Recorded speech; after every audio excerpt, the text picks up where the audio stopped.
देखिए, बड़ा सरप्राइजिंग है कि जिस प्रकार की बात राजेंद्र गौड़ा जी कह रहे हैं, ये तो बहुत लंबे समय से चर्चा थी लाल डायरी की। लाल डायरी इस सरकार के काले कारनामों का पूरा चिट्ठा है।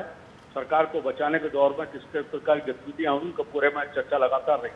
और एक दूसरा प्रश्न और आता है राजेंद्र गौड़ा जी के बोलने के बाद, क्या राजस्थान का मुख्यमंत्री सेंट्रल एजेंसी जब जांच करती है भ्रष्टाचार के विषय को लेकर, इनकम टैक्स की गलतियों को लेकर के और उनको रोकने का काम करके, क्या राजस्थान का मुख्यमंत्री उन जांच एजेंसी के काम में रोड़ा अटकाने काम कर रहे हैं, उनके ऊपर क्यों नहीं मुकदमा दर्ज होना चाहिए? और गौड़ा जी बहुत बड़े इसका प्राइम एविडेंस बने जिन्होंने कहा कि हमको रोकने का आदेश मुख्यमंत्री के द्वारा दिया।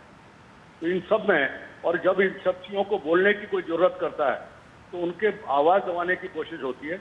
न सदन के अंदर बोलने दिया जा रहा है, न सदन के बाहर बोलने की स्थिति। इन सबको जो अपने आप को लोकतांत्रिक कहते हैं उस तरह काम करने का काम। But Mr. Chaturvedi, that brings us to another basic question. Why do you think it took so long for Rajendra Gowda to come out with this claim? Why was it that all this while he chose not to speak, and it is only now that he's come out with this massive claim against the government? देखिए, तो sir भाई, जिस तरह की यहाँ प्रलोभन की और दबाव की राजनीति राजस्थान में चल रही है, उस राजनीति के परिणाम में आपने अपनी सरकार को बचाने के लिए अलग अलग तरह के प्रलोभन देकर के लोगों को अपने साथ जोड़ने का काम किया। आज जब उनकी नहीं चल रही तो निश्चित रूप से वो सामने आकर खड़े हो गए।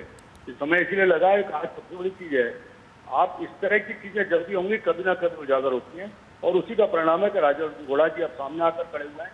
उन्होंने राजस्थान के अत्याचारों पर, राजस्थान को पहले देश की सबसे भ्रष्ट सरकार का, तो महिला दुष्कर्म कहा कि राजस्थान जितने दुष्कर्म है राजस्थान में देश में सबसे ज्यादा दुष्कर्म के नाते सरकार है।